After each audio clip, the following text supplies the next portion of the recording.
Yotox anti-moustique mooy aar mag ak ndaw ci bépp matu-matu yoo am na booy piis ci rido yére ak moustiquaire ak booy diw ci yaram. Val d'Afrique moo leen di may seen journal de la santé.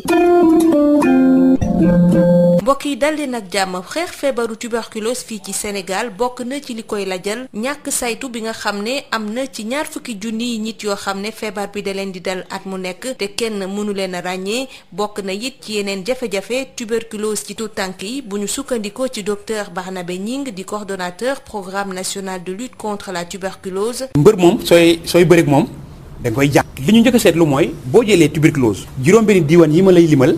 fa la jàngoro bi ëppee biir Sénégal muy Dakar Thiès Diourbel Kaolack Ziguinchor ak Ndar foo lim téeméer nit ñu am tuberculose gën gaa neew juróom-ñett fukk yi ñu ngi ci juróom-benni diwaan yooyu. boo jëlee diwaanu Ndakaaru dong fépp foo lim téeméer nit ñu am tuberculose ci biir Sénégal gën gaa neew ñeent fukk yi ak juróom ñu ngi ci biir Dakar. xam kon suñu jógee ñun xam nañu fa la ñuy jublu bu ñu rombee loolu nag ñu gis ne bu fekkee tuberculose ci góor yi la gën a bëri daanaka foo am. benn jigéen bu am tuberculose di nga fa lim 2 ba 3 góor yoo xam ne am nañ tuberculose. gis nañu itam xale yi bu ñu waxee xal nag mooy kii soog a judd ba muy am fukki at ak juróom gëstu bu ñuy gëstu tuberculose ci biir xale yi dafa doyadi kon war nañoo yokk suñu loxo ndax xale kat li jigul mag ci xale la gën a ñàkk a baax teg ci nag dañoo gis ne tuberculose bu ës bi.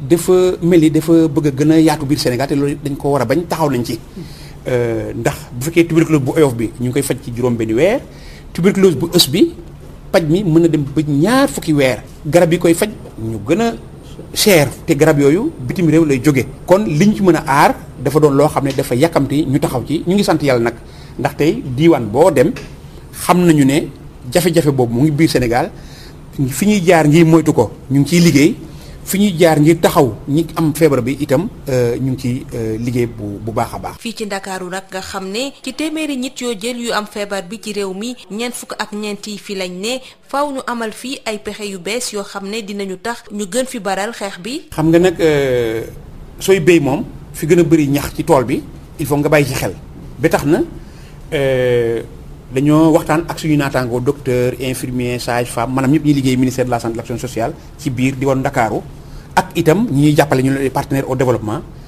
ñu ngi ràññee ci ñett taxawaay yoo xam ne am nañu yaakaar ne dinañu may ndam bi jiitu mooy lépp li ñuy def ci biir Sénégal fukki diiwaan yi ak ñeent bokk ko nañ ko dooleel fii ci biir Ndakaaru ñaareel bi am nañu doxalin bu bees ci xarala boo xam ne ñu ngi koy woowee Ginexpert ci tubaab mooy laboratoire boo xam ne day ràññee doomu jàngoro tuberculose waaye itam day ràññee ndax doomu jàngoro boobu ban garab moo ko mën a rey ba mën a génn ci nit ki. ñetteel bi ñu ngi waxtaan nag ak ay partenaires ñoo xam ne dañuy jàppale ñoom dañoo bëgg a am ay doxalin yoo xam ne day dooleel wér-gu-yaram ci diiwaanu Ndakaaru ba mu fës ñu ne nag. lépp loo xam ne dañu ko bëgg a liggéey ci biir Ndakaaru ba mu fës ci mbirum wér-gu-yaram tuberculose dina fa am toogu dina fa am taxawaay bu fës te am nañ yaakaar ne loolu tam bu antoo dinañ ci am ndam incha allah. mbokk déglukat yi fii la ñu yem ak yéen ñu yendoog jàmm. Yotox anti-moustique mooy aar mag ak ndaw ci bépp matu-matu yoo am na booy piis ci rido yére ak moustiquaire ak booy diw ci yaram. Val d'Afrique moo leen doon may seen journal de la santé.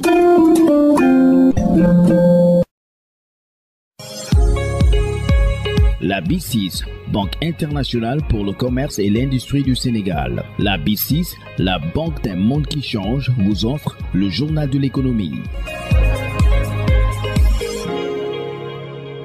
Bonjour et bienvenue. 82 500 tonnes, c'est la quantité d'anacarde produite l'année dernière en Casamance, avec près de 70% issus de la région de Sédhiou. Driss Junior Diallo, le directeur général de l'organe de régulation du système de récépissé et d'entrepôt, déclare que la production attendue cette année sera plus importante en quantité et en qualité. Toutefois, il relève quelques contraintes liées à la disponibilité des magasins de stockage. Driss Junior Diallo l'a dit. lors d'une visite de terrain. Ces propos sont recueillis par Moussa Dramé. Nous sommes sur le terrain après le lancement de la campagne de commercialisation de l'anacarde pour l'année 2022, lancement effectué par Madame le ministre du Commerce Assoma Aminata Diatta, 13 mai à Ziguinchor. Dans notre lancée habituelle, l'organe de régulation du système de suivi d'entrepôt continue sur le terrain afin de partager au maximum, mais aussi de mettre à disposition l'outil de récépissé d'entrepôt aux différents producteurs. C'est dans ce sillage que nous sommes aujourd'hui ici au cœur de la Casamance pour pouvoir rencontrer les producteurs dans les différents vergers, voir un peu le niveau de production, voir un peu les perspectives et les potentialités. Et comme vous le voyez, il témoigne de la potentialité de la forte production est réelle cette année. L'année dernière, la statistique de 82 500 tonnes va être largement dépassée cette année, ce qui fait le bonheur des producteurs.